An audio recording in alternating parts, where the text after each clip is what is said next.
nasehatin misal anak, nasehatin istri, belum tentu mau dengar. Enggak ada masalah. Yang penting nasihatnya dengan niat ibadah, dengan cara terbaik. Sudah selesai di sana. Doakan dengan baik. Dah, yang ngerubah kan bukan kita. Benar? Ngasih tahu suami gitu lagi. Ya kalau langsung berubah semua, nggak ada pahalanya ngasih tahu, benar? Misal sekarang ceramah tentang ikhlas, terus semua ikhlas sekaligus, terus saya gimana? Siapa yang dengar? Berarti itu ikhlas, ya kan? Pengen didengar. Udahlah hadirin, dunia ini mah ribet itu kalau berharap dari selain Allah.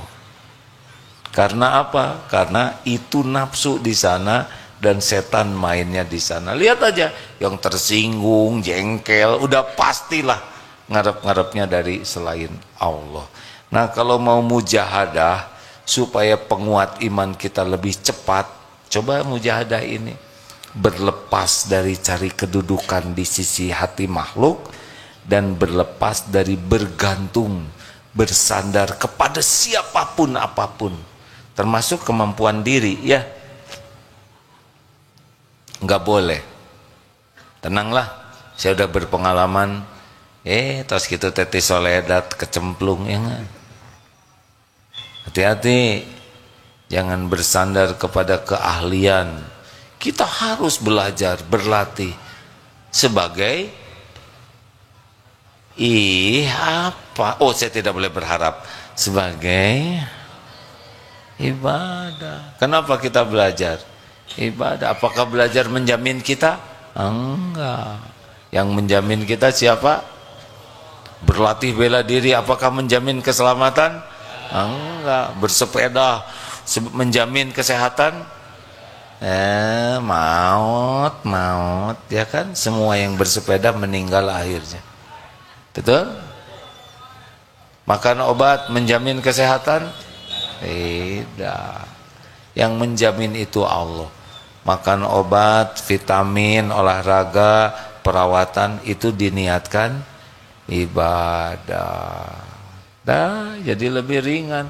Udah olahraga terus sakit, ya enggak apa-apa, tinggal tobat aja. Siapa tahu olahraganya berlebihan, olahraganya niatnya salah, olahraganya caranya enggak benar, jadi ditegur oleh Allah, tobat. Gitu hadirin, jalanin hidup mengalir terus sampai kita meninggal. Udah pasti banyak episode yang tidak diduga, ya kan? Tenang Siapa yang menduga di Ukraina perang? Tidak ada. Di jalur Gaza perang begitu, ya. Tapi yang beriman teguh mah nerima. Yang menderita mah yang kurang iman aja, dimanapun juga. Kalau untung menderita atau bahagia? Untung uang nih, menderita atau bahagia? Bahagia mah kalau punya iman. Saudara tiba-tiba untung 10 miliar, stres nyembunyiinnya, ya enggak? Belum takut ketahuan pajak, aduh stres. Apa kalau punya sepatu bagus pasti bahagia? Ya, dipakai ke masjid itu hadir. Digantung di sini 2. Bahagia mah sederhana. Iman makin kuat, makin bahagia. Kesibukannya diniatkan jadi ibadah, baru bahagia. Udah cuman di sana, nggak ada yang lain. Nggak ada yang lain. Dunia mah cuma ujian. Ada pertanyaan? Boleh. Waduh, ada buku ini. Assalamualaikum warahmatullahi wabarakatuh. Assalamualaikum. Mau bertanya. Silakan. Kalau kita tidak berikhtiar, kita hanya menyebut rezeki itu hanya Allah yang mengatur. tapi kita selama ini tidak berupaya untuk mencarinya, dan salah satunya juga dengan jodoh. Bagaimana pendapat AA begitu? Cobain aja. Diam aja ya. Nanti datang calon mertua. Oh iya, ini cicing itu jadi. Enggak. Cobain aja.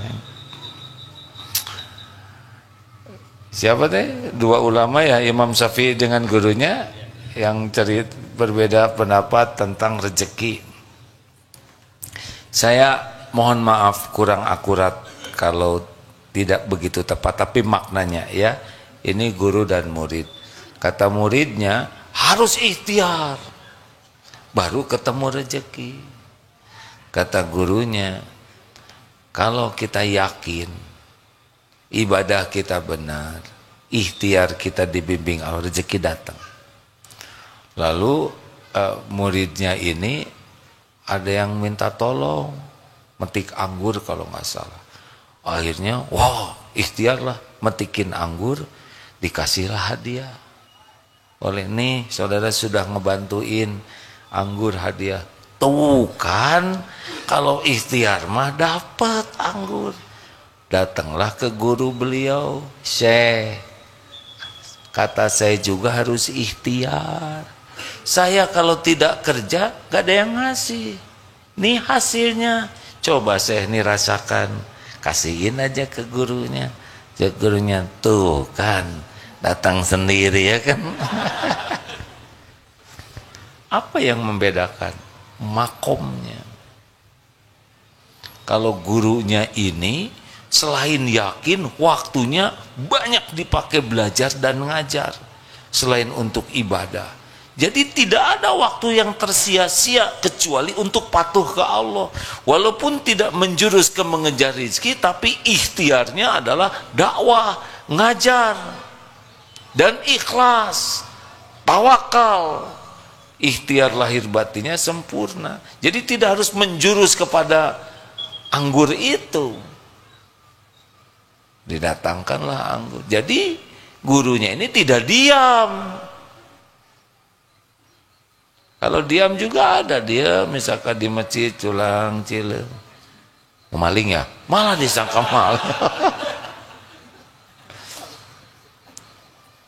Dalilnya begini Pak, dengar ini dalil orang yang kuat iman ya. Al-mu'minul qawwi khairun wa ahabu ilallah minal mu'mini du'if wa fi kulli khair. Mukmin yang kuat, di sana maksud kuat itu bukan kuat fisik, kuat imannya, lebih baik dan lebih dicintai Allah daripada mukmin yang lemah. Tapi dua-duanya ada kebaikan karena mukmin. Tapi makin kuat yakinnya, makin baik dalam segala hal dan makin dicintai Allah. Lihat lanjutan dalil ini ya. Ihris ala ma yanfa'uk wasta'in billah wala ta'jaz. Dengar ini dalilnya. Berantusiaslah, bersemangatlah, all out lah. Begitu tuh. Dengan apa-apa yang bermanfaat bagimu.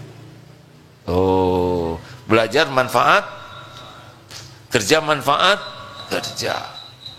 Ikhtiar manfaat, wasta'in billah, dan mintalah tolong kepada Allah. Ini satu paket nih, kayak uang 2 lembar nggak bisa dipisah. Jadi kalau sibuk ikhtiar kurang doa, nggak cocok. Doa terus tidak pakai ikhtiar, padahal dia mampu, namanya malas ya. Wala ta'jaz, janganlah kamu lemah. Tuh perintahnya gitu. Semangat terus. Baru wa in asabaka syai'un fala taqul lau anni fa'altu kana kada wa kada. Dan jika menimpamu sesuatu, jangan berkata seandainya begini saya begitu, enggak boleh. Walakin qul qaddarullah wa ma sya'afal. Ini sudah takdir Allah. Allah berbuat apa yang dikehendaki. Fa innallahu taftahu amalai syaiton, karena perkataan seandainya pada waktu itu membuka pintu daya setan. Bagaimana kalau sesudah itu terjadi? Ridho, tapi sesudah itu evaluasi. Mau bikin nasi jadi bubur, terima, sambil ikhtiar jadi bubur ayam spesial. Udah itu dievaluasi, apa nih hikmah takdir ini? Oh, kebanyakan air, tolong tambah airnya. Nggak jelas nyuruhnya ke siapa. Teriak, tolong tambah airnya, kedengaran oleh suami, ambil tambah. Anak juga dengar, ambil tambah, ya nggak? Jadi bubur, ya. Begitu. Mau nyobain, diam aja, sok aja cobain. Kalau jodoh gimana? Jodoh itu wa min ayatihi an khalaqalakum min anfusikum azwaja litaskunu ilaiha wa ja'ala bainakum mawadah warahmah inna fi dzalika laayatil liqaumi yatafakkarun. Jadi jodoh itu adalah tanda-tanda kebesaran Allah. Enggak selalu terprediksi, betul? Jodoh itu kumaha Allah. Ada yang dekat nggak jadi, yang ada yang baru kenal jadi. Anak di DT, jodohnya di Jerman jauh.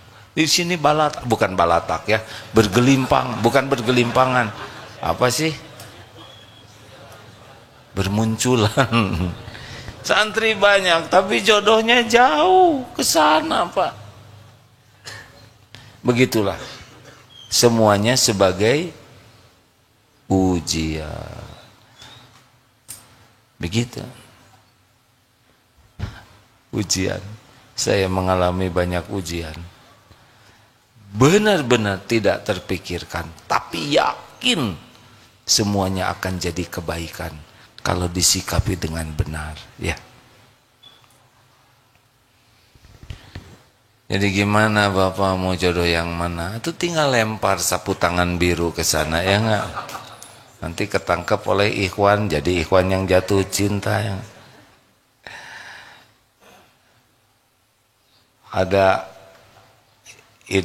Ada seseorang ganteng, rupawan, banyak uangnya, pengusaha restoran, tetap pada yang beli banyak, yang mau sama beliau mau ada, tapi yang jadi nggak ada.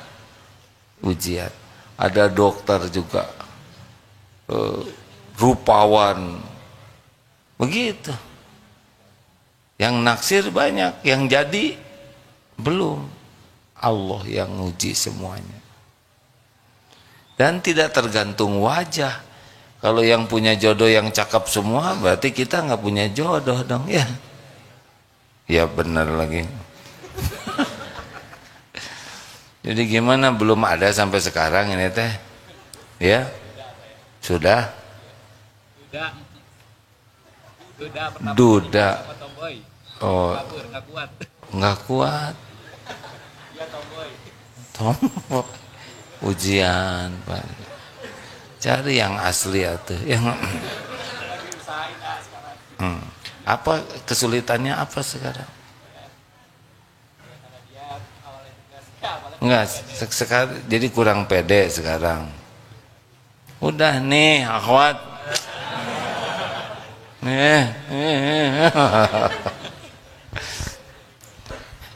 Di Darul Tauhid juga ampun ini Pak. Ikhwan yang nikah belum nikah banyak. Akhwat yang tinggal jebet-jebet aja. Keinginan kiai tanya cik atuh jebet, tapi daya ngejebetinnya siapa dari ada jebet-jebet ini mau sama dia mau muntah, ini enggak bagus.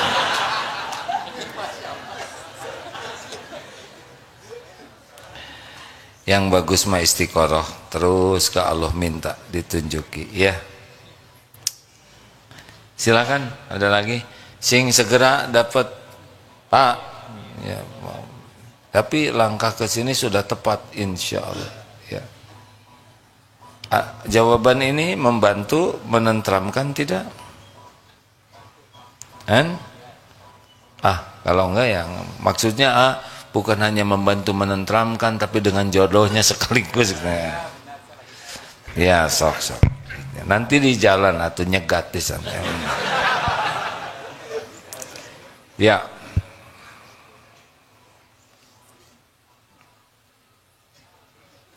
Tes ya. Ya, bismillah dulu.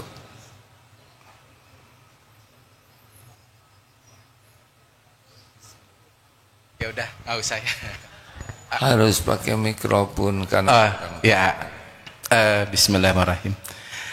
Di awal AA menyampaikan rasanya semangat profesional itu, kemudian kesungguhan, terampil itu kurang dikedepankan.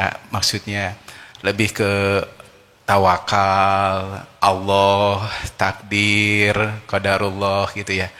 Nah ini khawatirnya mungkin juga di kesempatan di radio juga ya. Jadi gimana Allah aja. Yang dikhawatirkan nanti etos kerja, semangat, kedisiplinan. Mungkin kalau di lingkungan DT mah udah gitu.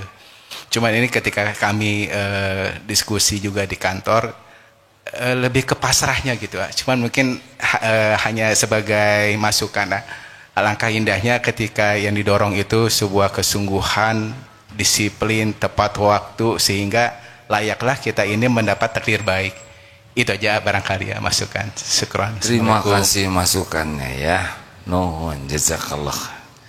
Ingin ngebela diri ya. Lihat di Darut Tauhid kayak. Tapi saya tidak mau membela diri. Teman-teman di sini telat sejam, telat semenit, sama atau tidak? Sama-sama apa? Sendal di sini berantakan atau rapi? Kenapa harus rapi? Karena rapi itu amanah dari Allah. Tapi saya yakin Pak, orang-orang yang ikhlas dan tawakal akan dibimbing oleh Allah. Karena jaminan Allah, wa may yatawakkal 'alallah fahuwa hasbuh. Jadi kalau hanya cerita orang ini tawakal pasrah ke Allah, pasti dibimbing oleh Allah.